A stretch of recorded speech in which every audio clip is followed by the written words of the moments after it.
What is up and welcome to my channel. This is a place where we talk productivity, life, and money. So if those seem like things that you're interested in, then consider subscribing for more content weekly like this. So you probably have already guessed it from the title, but today we are going to be talking about 7 things and 7 habits that are probably killing your productivity and just overall wasting your time. You may not be doing all 7 of these things every single day. You may just do 1 or 2. Personally, I have done all of these things. I don't do them every day, but they are the things that hold me back when I'm finding that I am being my least productive and not getting enough done. It's usually because of 1 or 2 of these 7 things, and I can always kind of trace it back to what am I doing, why am I doing this, and let's just kind of see how we can adjust what we're doing to make what we actually want to do work. Did any of that make sense? Because I really don't know at this point. Number 1, hitting snooze. We've all done it. Nobody likes to wake up in the morning, and if you do, you're probably insane. Yes, it does suck waking up in the morning, and yes, nobody wants to wake up when their alarm goes off, but when you hit snooze, you're setting yourself up to fail. And why you're setting yourself up to fail is because when you continuously hit snooze, when you do wake up, you're actually more tired because in between the times when your alarm's going off, you're not getting solid, restful sleep. You're really just kind of exhausting your body more and more, so that way when you do wake up, it takes longer to get started because you've kind of been pushing it back already. Literally from the moment you started your day, you procrastinated.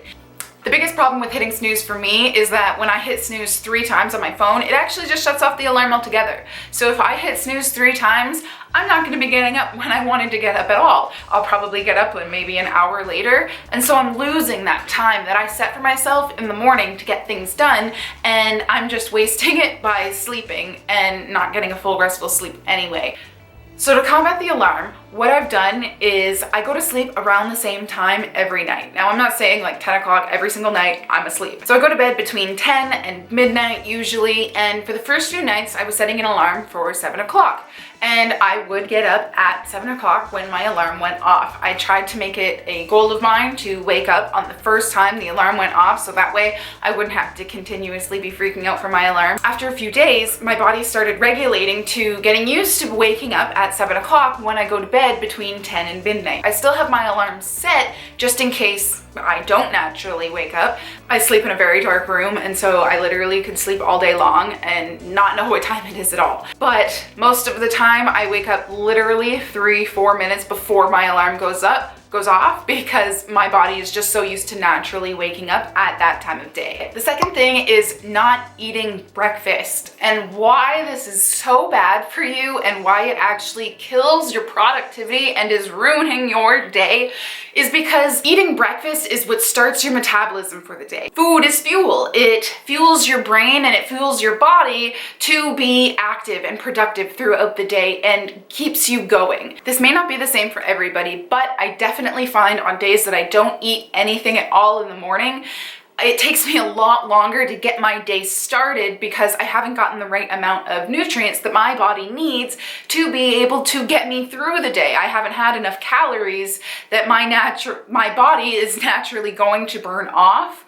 before I do anything, you know, like literally even breathing. When you don't feed your body, your brain isn't functioning at its fullest capacity that it normally would be able to because it doesn't actually have enough nutrients in it. It's like your vegetable garden in the summer. It probably will grow if you only water it once a week, but you're not gonna get the most amount of vegetables from it, you know what I mean? But if you're watering it every single day, you know, at the appropriate times, you're gonna have a plentiful garden. That was the stupidest analogy, but I think it made sense. Food is fuel, and your brain needs it to keep going. Keeps your mind clear so that you can actually focus more easily on what you want to be doing. I'm not the biggest breakfast person, if I have to admit, so it just takes time figuring out what you like and what's easy for you. I find that I like buying fruits like pineapple or cantaloupe or melons and cutting it up, keeping it in a container in the fridge, so that way every morning I can kind of scoop a little bit of each and just have a bowl of fruit with my coffee in the morning. So that way you don't start your day running off of burnt fumes. Number 3 is a big one, and I feel like it gets overlooked from people that work from home, and that is not getting ready for the day. If you work from home or you go to school from home full-time or whatever you're doing and you do it from home, not getting ready for the day can be so harmful to your productivity because you're not really separating that home life from work life. So by not getting yourself ready as if you were going to go out and see people, you kind of sit in that I'm at home, I can kind of slack off mood, and getting ready for the day can just put your brain in a kind of like focus, like I'm ready, I need to get my work done and I'm prepared. Put your mind in the, all right, now I'm kind of moving into the productive mindset.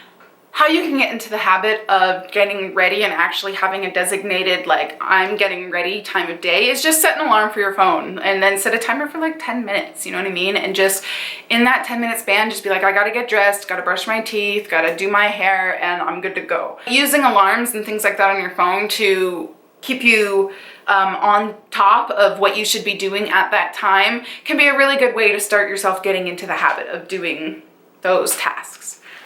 All right.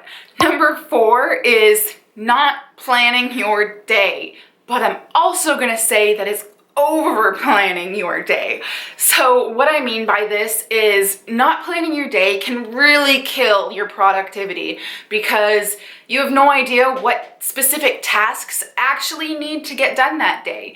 So when you're trying to be really productive, it's important to write down all of the tasks that you want to achieve and when you generally want to get those tasks done. You know, like if I need to record a video on Monday, I've got to get that video recorded on Monday. It's not necessarily always work tasks either. I'm the worst for forgetting things that I need to do. Like, oh crap, it was Wednesday, did I forget to do that? Or, oh crap, I really meant to pick this up at the grocery store and I forgot. Doing things like keeping lists and calendars, you know, I have this thing that I got from the dollar store and it literally just has Sunday through Saturday on it, and if I have something specific to do on a specific day that I just want it sitting on my desk, I can have it on this notepad so that way I remember that at each day, just at a glance, what I have to do that week. You know, sometimes if I just have a general to-do list for the entire week, I'll take it sideways and I'll just write down sideways everything that I know that needs to get done this week, and then I can kind of cross it off as I go through the week, you know, and not have it assigned to a specific day at certain times, depending on what the task is. Sometimes for some people, planning a lot of things and having a lot of notebooks and a lot of calendars and a lot of to-do lists and all that kind of stuff can be really confusing. And it can actually also destroy your productivity if you're over planning. And how over planning can destroy your productivity is by constantly planning things to the point where you feel like you're never fully done. There's a time where you finally have to accept that things that you want to be done or you want them to be perfect, they may never necessarily get to that point that you believe them to be in your head. And so that really kind of leads me in to another point. Expecting everything that you do is going to be perfect can really hold you back because it makes you feel like you don't want to put something out until it's perfect. But in reality, you're just procrastinating so much that it never actually gets put out there and it never gets done. When you sit in this mindset that everything has to be perfect and that perfectionism is the only way, you may actually just be failing yourself altogether because nothing is ever going to be perfect, you know? There are so many things out there, movies, TV shows that have imperfections in them that people catch that, yeah, if the producer could go back and director could go back, they would change those things, you know? I'm sure that they didn't want those mess ups in Game of Thrones in the last season, but sometimes things happen. Not everything can be perfect. Game of Thrones should have been, that's a whole other story and whatever, but things that you do and things that you're passionate about, you may not always feel are going to be perfect or exactly the way you wanted it to be. And that's okay. And it shouldn't stop you from not doing something because that you feel it's not perfect. That can really hold you back. And I think that it holds a lot of people back. And it shouldn't. The only way to avoid feeling this way is to accept that not everything that you do, you're going to feel is perfect. Because nobody's perfect in the beginning, and when you do things over time, you get better at it, you know, and things become easier, and you know, you understand things more, and things take less time as you become more skilled at it. And sometimes you gotta remind yourself that nobody's perfect. Nothing that you do is going to be perfect in everybody's eyes, and you just gotta do what you love anyway. All right, number 6. Number 6 is the environment that you are working in. It is the space that you're spending your time trying to be productive and just failing. If you're failing, it could be because maybe you're in a messy environment, you know, maybe you have too much noise going on, maybe you have too many people in your area. Why your environment matters so much is because if you're in a cluttered environment, usually that relates to your mindset and what's going on inside your brain. So if you're in a really messy environment, it may be really hard to focus on the task that you're trying to do because your brain is constantly thinking, oh, I have to do laundry. Oh, I have to pick up that pile of papers that's on the floor. Oh, I have to go and clean the countertop. You know, if you're living in a messy environment, your brain can't fully focus on the one task that you should be focusing on if everything around you is in disarray. Having too many people in your environment can also be really distracting and hurt your productivity. So for me, I live with my boyfriend, you know, and we both work from home, and he's literally on the other side of this door, and I can just get up and go and talk to him whenever I want to, you know? And so sometimes that can be a real challenge to not have a thought and want to get up and immediately go tell it to my significant other. You really have to kind of think about that when you're in your space, you have to focus, and that you can't let yourself get distracted by your coworkers or your colleagues that are coming to your desk and trying to talk to you. How you can avoid environmental distractions and distractions from other people would be to designate a space where you can work and have quiet, or you have to find something that just works for you. Maybe putting on headphones without actually listening to music will help people know that you don't want to be talked to in that moment. You know, you're trying to focus. Do what works for you and find ways to minimize the distractions in your environment so that way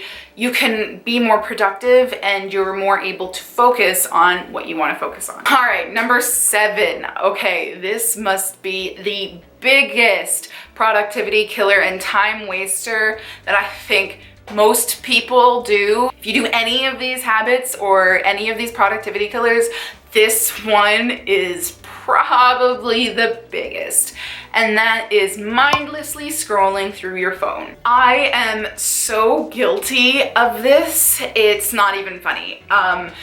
Sometimes when I know I should be productive, I'll find myself just scrolling through Facebook or Instagram or YouTube. When you work from home and you have all of these distractions, you actually have to be a lot more diligent in not doing these things.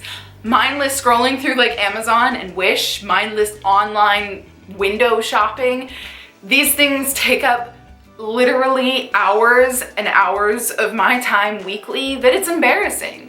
I'm not saying watching YouTube or scrolling through Facebook are things that you shouldn't be doing. It's just doing it at the appropriate times. You know, if you need to be working at home and you need to be doing a certain task, you should be doing that task and not thinking about what you want to be buying on Amazon, you know, or what your friend is doing on their vacation.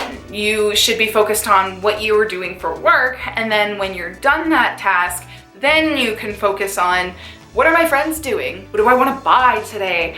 Having those things accessible to you all the time is the biggest productivity killer. There's so many ways that you can get out of the habit of just picking up your phone, you know, without even realizing it. There's apps you can use to, you know, build forests and stuff like that if you actually don't touch your phone for the set amount of time that you said you wouldn't touch your phone. Using things like those might be beneficial to you. Keeping your phone out of the room, or setting certain restrictions for yourself can be a really good way to slowly get out of the habits of needing to be attached to those things and those time wasters during the day, during the week. All right, that is it, guys. Those are what I believe to be my 7 biggest habits that are productivity killers and wasting mine and your time.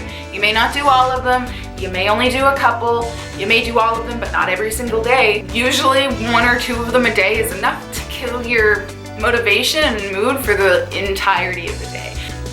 If you enjoyed today's video, don't forget to hit that like button and subscribe for more content just like this every single week. And I look forward to seeing you guys in the next one.